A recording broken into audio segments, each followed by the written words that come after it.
This is 17 News at 11 in high definition. The economy is growing, but keeping it that way means that the folks you sent to Washington have to do their jobs.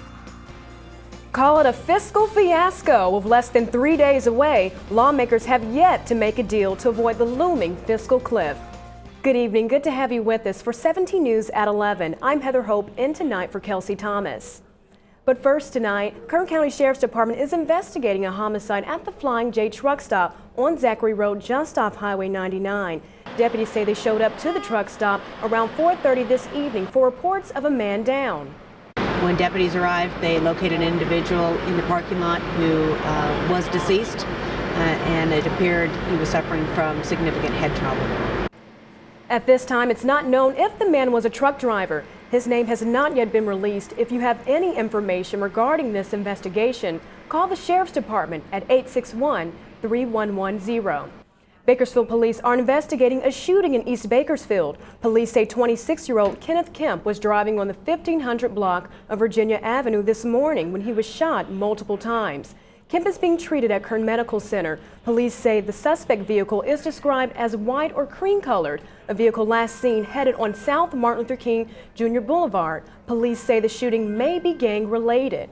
If you have any information, call BPD at 327-7111. But then we're going to be seeing plenty of sunshine. I have all the details on that coming up in Pinpoint Weather. Heather, back to you. Thanks, Rob. 3 people are dead tonight after their small home-built plane crashed in Southern California. Officials in Lakeside had to send a rescue crew, to the Sycamore Canyon Open Space Reserve this morning. They found the aircraft in pieces and no survivors. Witnesses told sheriff's officials the plane was in a tailspin when it went down. Officials say the plane was headed to Phoenix, Arizona. The National Transportation Safety Board and the Federal Aviation Administration is conducting an investigation. And the deadline looms, less than 3 days away, and still no deal to avert the so-called fiscal cliff.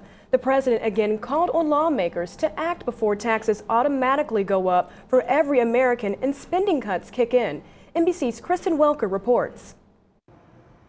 That was NBC's Kristen Welker reporting. Here at home, activists living in Bakersfield's Ward 1 have cleared their first hurdle in an effort to replace their former city councilman, Rudy Salas. 2 weeks after community members met and agreed to seek a special election to elect Salas' successor, residents of the First Ward turned in their petition signatures yesterday. They need just over 1,200 valid signatures to petition the city council to hold a special election. The signatures will now be verified by the city clerk's office. Bakersfield often catches a bad rap compared to other Californian cities. Some people say it's not as sophisticated as Los Angeles and that it's only known for its oil fields and agriculture. But good things are pointing to a Bakersfield boom. The city and parts of Kern County are topping key national lists for economic vitality. Bakersfield ranks #1 for long-term private sector job growth and #1 for economic job growth as well.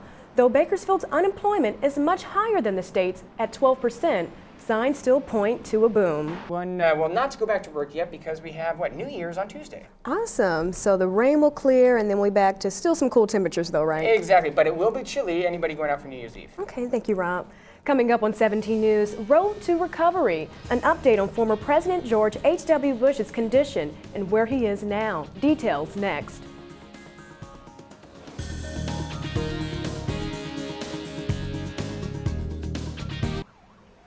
Welcome back. Investigators shed light into a deadly plane crash in Moscow today.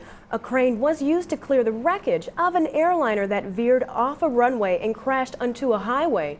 It then broke into pieces and caught fire.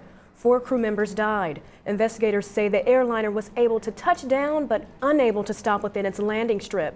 Investigators report that the plane crew was very experienced and that the captain had tens of thousands of hours of flight experience.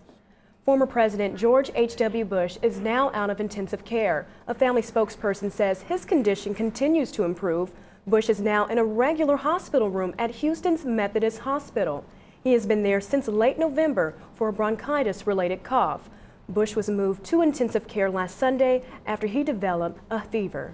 Now on to the latest of the shooting at Sandy Hook Elementary School. A lawyer wants to sue Connecticut for $100 million on behalf of a 6-year-old survivor. Attorney Irvin Pinsky says the claim is about living in a world that's safe and improving school security. This comes as a gunman forced his way into Sandy Hook Elementary and gunned down 20 children and 6 adults, then killed himself. Pinsky says his client suffered emotional and psychological trauma and injury. Still to come, let the countdown to New Year's begin. We'll take you to the Big Apple where preparations are underway. But first, here's Mark with a preview of sports. High school holiday hoops plus a Bakersfield Jam player goes for a D-League record. And Jake Varner night in Condors Town. Bakersfield hoping some gold medal jerseys can bring them some good luck and end their losing streak before the end of 2012. Sports is next. And absolutely devastated. He claims he's an Oregon State fan.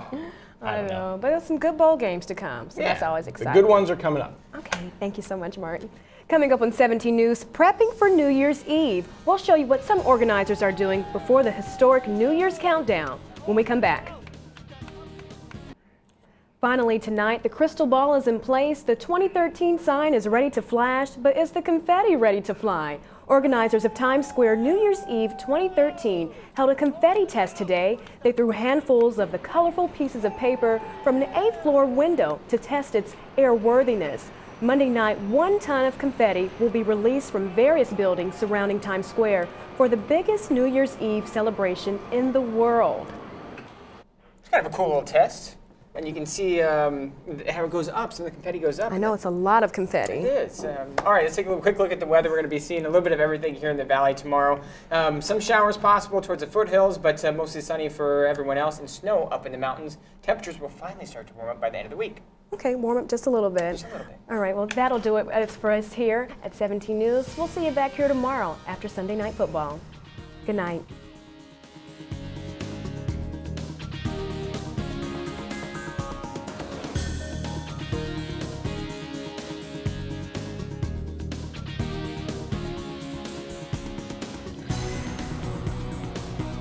More people watch 17 News than any other news station in the Valley. 17 News in high definition.